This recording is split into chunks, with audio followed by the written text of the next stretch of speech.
Watch this. For decades, plastic has been a vital part of life. Affordable, durable, versatile. But today, a global movement is calling for its end. We need collective action to develop viable and sustainable substitute for plastics. That represents an ambitious starting point to end plastic pollution. What if, behind the push to ban plastic production, lies another agenda? An agenda that could cripple economies across Africa and Asia, deepen dependency on the West, and widen the global inequality gap. So the packaging of food with plastics, bottling of water with plastics, and so on and so forth, should be stopped. Well, I'm here to tell you it's a lie. It's a deception. And the earlier you realize it, the better.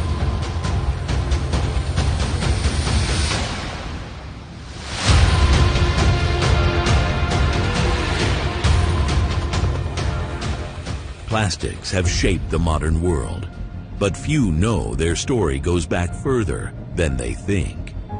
In 1856, Alexander Parkes invented the first plastic.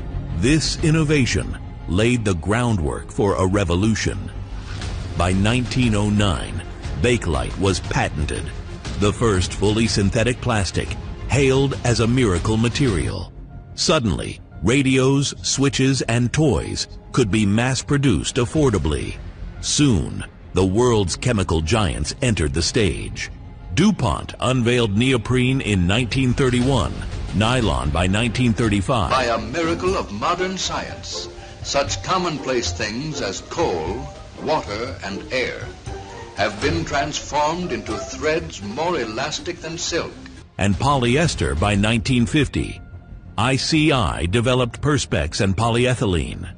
Dow introduced polystyrene in 1954. Each invention opened doors, from replacing scarce natural materials to transforming industrial waste into valuable products. Through the 1950s and 60s, plastics became symbols of modern life. Cellophane promised sterile safety. Nylon revolutionized clothing. Tupperware filled homes. Single-use plastics were convenient. Plastic became woven into every sector: healthcare, construction, technology, and packaging. It saved lives, reduced costs, and enabled innovation at scales never imagined. But now the very material once heralded as a symbol of human ingenuity is under attack. Suddenly, plastics are labeled the enemy, banned, taxed, with the move to replace with costlier, less durable alternatives. It begs the question, if plastics made life safer, cheaper, cleaner, and more efficient, why the global push to get rid of them now? Today, the Global Plastic Action Partnership, it was founded in 2018 with the vision to support countries by 2025 to implement action against plastic pollution. We're talking about the new Global Treaty on Plastics. This treaty aims to limit the production of unnecessary plastic. Reject single-use plastic. Refuse what you can't reuse. There's a war on plastics, microplastics. And there are many people who think that it's an important thing to get rid of plastics. Under the banner of environmentalism, Western powers and international agencies are demanding an end to plastic production worldwide. Because they tell us now that microplastics are very dangerous. We now have plastics in breast milk, plastics in every organ of the body, and plastics in our brain. In other health news tonight, there's concern that plastic could be inside of our blood. Microplastics in the air may be leading to lung and colon cancers, according to a new study. There's nothing wrong with the plastics. It's fake research. It's fake. The alleged discovery of microplastics in human brain tissue has created panic across the globe, with the fake news media pandering to this false narrative. But now, for what seems to be the first time, these microscopic pollutants have been found in tissue in the human brain. Fake data to fool the world. But beneath the surface of this narrative, a different picture begins to emerge. Several well-meaning scientists have raised red flags about the so-called research methods, its very small sample size, and the ever-present risk of contamination. Dr. Oliver Jones, a professor of chemistry, RMIT University, stated in an article published in the science media the following concerns. The first problem? The sample size. The study tested just 52 brain samples, 28 from 2016 and 24 from 2024. With such a small and limited pool, can we really draw any meaningful conclusions about the presence of microplastics, especially on a global scale? Then there are the inconsistencies in the data itself. The study's main analysis method, using pyrolysis gas chromatography mass spectrometry, raises further concerns. This method is known to give false positives, especially when dealing with brain tissue, which is primarily made of fat. Fats in the brain can mimic the results of polyethylene, the plastic identified in the study. This was not addressed in the published research. Handling and analyzing samples can introduce plastic particles from lab equipment, gloves, or even the very air we breathe. Even if microplastics were able to reach the brain, they would first need to navigate several barriers, beginning with the gut, then the bloodstream, and ultimately the blood-brain barrier. This process has yet to be proven. So, why the urgency to push the narrative that plastics pose a threat to human health when there is absolutely no conclusive evidence to support it? Possibilities, not direct evidence. And this is just to make the point, because I think we often forget, even if we breathed it, and there was a lot of it, even if we ate it and it went into our stomach, the particle sizes they have located within food and within air are too big, quite frankly, to be responsible to enter the body. So again, we have a gap.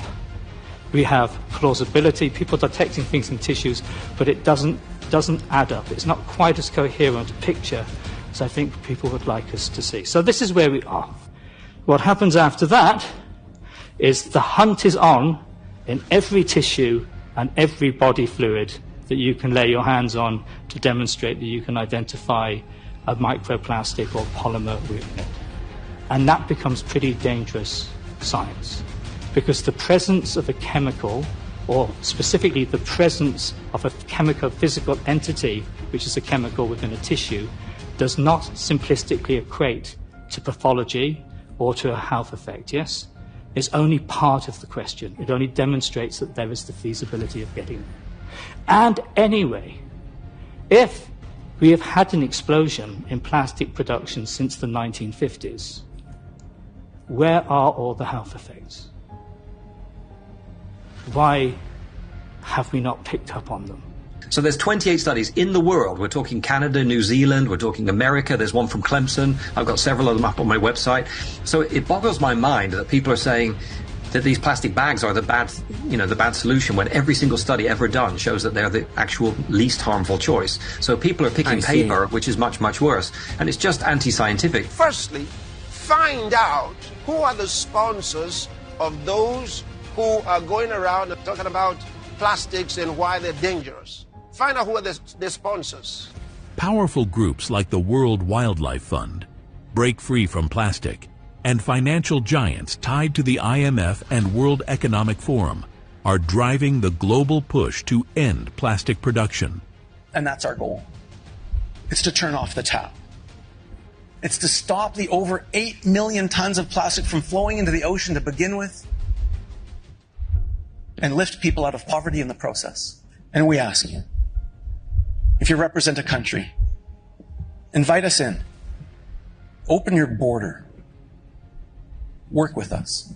While they claim it's for the environment, their campaigns, heavily funded by the United Nations and One World Government globalist foundations, threaten to cripple industries in Africa and Asia. This is why in Busan you must deliver a treaty that is ambitious, credible and just. An agreement that addresses the life cycle of plastics, tackling single-use and short-lived plastics, waste management, and measures to phase out plastic and promote alternative materials.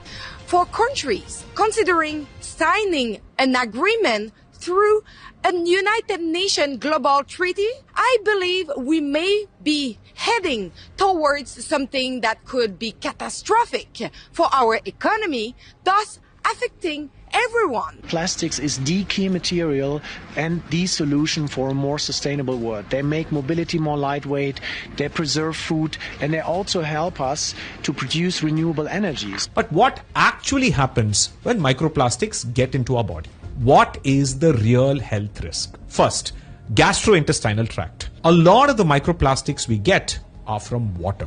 So that's going to go down to our gut. Now, first thing, any particle larger than 150 micrometers is excreted without any absorption. Smaller than that, there is a small risk that it can be absorbed into the bloodstream. So far, we only have rat studies where a large amount of microplastic exposure showed some effort on gut microbe health, but we do not have evidence for that in humans. We will repeal the federal plastics ban, including the ban on plastic straws, checkout bags, food containers, and cutlery, because consumers and businesses should be free to choose what works best for them. We will eliminate labeling and packaging requirements that raise the cost of fresh produce and groceries by up to 34%, because families shouldn't have to pay more to eat healthy. We will protect restaurants, grocers, and low-income Canadians from costly one-size-fits-all packaging rules that hit the people who can least afford it, causing them to pay the most. Always remember that people make a living off of fear and distraction, or in other words, scaring the crap out of you. But keep in mind that things are rarely as bad as other people make it seem. Plastic is used in thousands of applications, which you can't argue are a bad thing. From applications like IV systems to life rafts, it's used in bulletproof glass, and it occupies about 70% of a modern vehicle. And if somebody tells you something differently, chances are they're probably trying to sell you something. Why are they against plastics? It's simple. Because it's cheap. And so you don't have to import. Hey, think about this. You're importing, many countries in Africa import paper. They import paper. Now they tell you use paper. You're going to start importing paper for packaging of your food. Then they tell you go aluminum for your water. Because that means you're going to import. Between the West and Africa in basically a millennium. I mean, the relationship was ruthlessly extractive 800 years ago, and it's ruthlessly extractive now. And you can't help but recognize that keeping things this way simply must not only be important to the West, but literally it must be the most important thing to the West. It's so important to them that they have always maintained this status quo no matter what else changes in the world. They're dedicated to the subjugation and the exploitation of Africa more than they're dedicated to anything else. Everything else is allowed to change except for this. This must never change. And it's not difficult to see why. I mean, it's the subjugation and the exploitation of Africa that has enabled the West to impersonate a superior civilization. And everything you are as a nation, everything that you have and that you become independent with, they want to take away from you. The sheer survival of the World Bank, IMF, is based on the fact that African countries and many other developing countries do not succeed. Their success is based on our failure. So let's look at an Africa that must be free to take care of herself, an Africa that's free from exploitation from outsiders. The multinationals who are stealing from Africa every day in broad daylight. I use an example of the DRC. If you ever fly very low over the DRC, you'll see tarmacs in the jungle. You'll see 747s flying into DRC, picking up minerals and flying right up. The same multinationals are responsible for arming young people and giving them MK-16s. Because why? Their satellites in the skies are telling them where that village is. There are lots of diamonds. If plastics are banned, what replaces them? Paper? Glass? Biodegradable alternatives? These materials are not cheap. They require infrastructure, technology, and resources that many African and Asian countries do not have or cannot afford. Without local plastic production, nations will be forced to import alternatives from Western manufacturers, paying more, depending more, and producing less. You're getting plastics in your country. They're not getting money from it. There's nothing wrong with the plastics. There's nothing wrong with it. It's fake research. It's fake. It's fake research. Don't agree with them. The idea that there was this giant trash island in the ocean was one of the things that got so many people paying attention to ocean plastic in the first place. The Great Pacific Garbage Patch is in the open ocean. You cannot see land anywhere nearby. So when you see pictures like this, where there's clearly mountains or maybe islands in the background, that is obviously not the Great Pacific Garbage Patch. And then when you start looking, you see that the majority of these are fake. Most of these are probably honest mistakes, but then there are other ones which are obviously photoshopped, like this one, which is clearly just using a picture of a landfill or something. The question here is, what does this thing actually look like if it doesn't look like any of this? And why is everyone using photos of it that are of something else? So I'm looking at a table right here, which is, the EPA's definition of what's toxic and what's less toxic. And if we look at plastics, like polyethylene, polypropylene, PET, and so forth, we find that they're the safest things. So there are 4 categories of toxicity. They're in the safest category that there is. So they're as safe as things we have on our table. They're safer than table salt, for example. That's the category that these plastics are in. They're literally so safe you could eat them every day and nothing would happen to you. So whereas if you look at things like copper metal, which drinking water pipes are made of, they're in the most toxic category. So there are ways of telling what's toxic, what isn't toxic. There are literally numbers that define how much of this you can ingest and have a problem or not have a problem. And plastics are simply non-toxic. So for somebody to just make up in his bathtub one day, this is toxic and I decree it so. He's not Julius Caesar, right? I mean, there are actual ways, and scientists have been studying this for 50 years, right? And it's all documented. Belgian researchers tested 39 brands of straws for forever chemicals that take a long time to process out of your body. They found that those chemicals were much more prominent in straws made from paper or bamboo, and more likely to be found in paper straws. So if you look at this chart, all of these like bars full of chemicals that can get into your body, you look along the top, are in paper, glass, bamboo. But what about microplastics? Because Oxford University told us that the amount of microplastics would go up and up and up by 2050. Well, in the 2014 study, they also found that 100 times less microplastics were found than expected. So where does it all go? Well, it turns out larger plastics get broken down into small particles, digested by sea life, and they sink into fecal pellets, which isn't good for animals at all, but a lot of it could also dissolve by the sun before it ever gets to the animals. And in fact, in 2019, researchers found that they could simulate plastics before being broken down into carbon dioxide and dissolving as organic carbon. So we don't have a lot of research that plastic is bad for the earth or bad for our bodies or bad for the sea, but we're spending all of this time and effort writing legislation to take it out of our lives when we may in fact be doing worse. If plastics are banned, what replaces them? Paper or aluminum.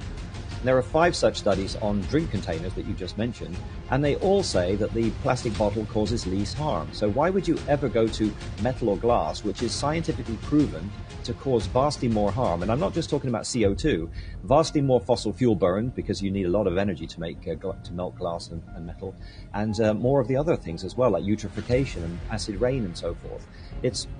When you switch to an alternative, you end up with more waste, more harm in almost every parameter you can measure. Even though aluminum is one of the most abundant metals on Earth's crust, it's not so easy to extract. It's hidden away in this bauxite ore.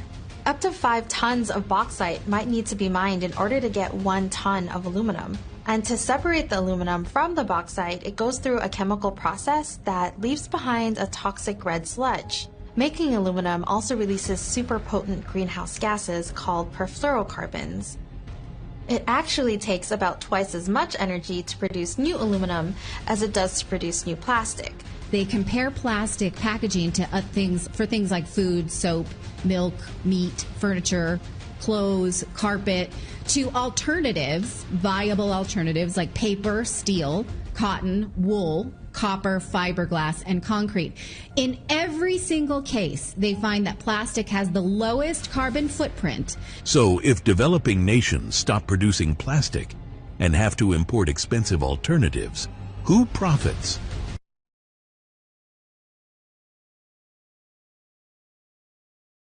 Control patents on biodegradable alternatives. Once again, Africa and Asia will become markets for Western exports, paying more for products they once produced cheaply. You know, they like to talk about the countries that they have deceived enough to get rid of their plastics. Plastic is cheap, it's light. It is not near poisonous as they say. Why aren't they talking about fluoride? The same people. Banning plastic is not the answer. Plastics are lifelines in many regions of the world, essential for packaging, healthcare, food storage, sanitation, and low-cost manufacturing. Eliminating them without viable alternatives is not environmental justice, it's economic sabotage. The real solution is not in shutting down industries, it's in building better systems. It's in investing in recycling infrastructure. It's in developing local innovations that turn waste into wealth.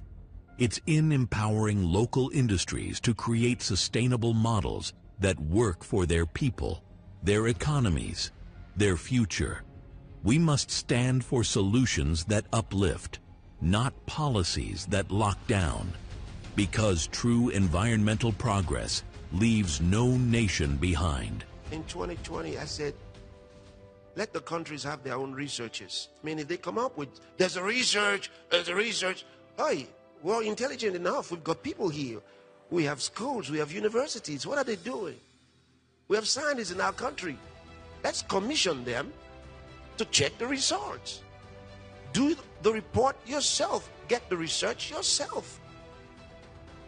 And find out if it's true. No, we just want it downloaded to us. And then we're told, this is it. And we follow. Why did we go to school if we went to school? Hey, why did you go to school?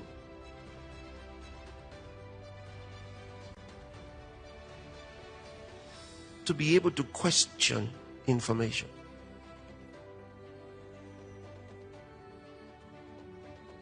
And to be able to create solutions. Create solutions. If we raise our people to think like that, that's the way they will be. But if we raise them to be dependent on information from other sources, then they'll always be slaves. The war on plastics is a war with hidden fronts. A war that, if unchecked, could rob millions of their industries, their jobs, their economic sovereignty. The future of sustainability cannot be built on dependency. It must be built on freedom.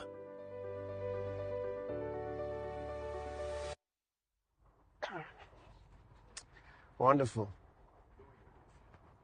So I hope that that was informative enough and that you gained some insight.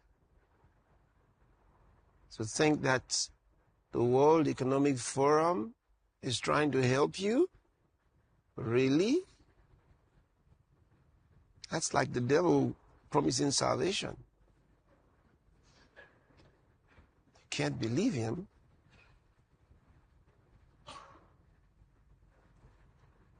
You can't believe him.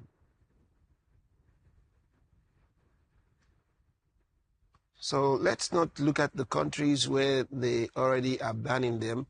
Remember who the leaders of those countries are. They're all supporters of COVID-19. Every country where they've banned plastics, they're supporters of COVID-19. And often they start from a trickish perspective. They say single-use plastics is what they are against. single-use plastics. But no, it's just the entry point. And one other reason, and you have to understand this,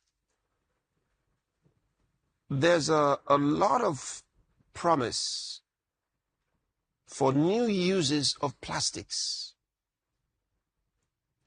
that'll actually help in several areas like energy, that they self-sustaining. Energy dependency will be gone. They know that this is coming, and they want to stop it before you discover what more you can do with plastics. They already know, because these are solutions that have already come up. And before nations in Africa and Asia get to realize that they can do this themselves, because they have all the raw materials there, they want to make sure they cut you off before you have time to build. Don't let it happen. Yes, sir. So I'm by this calling on local governments, state governments, federal governments to reject this attack on plastics.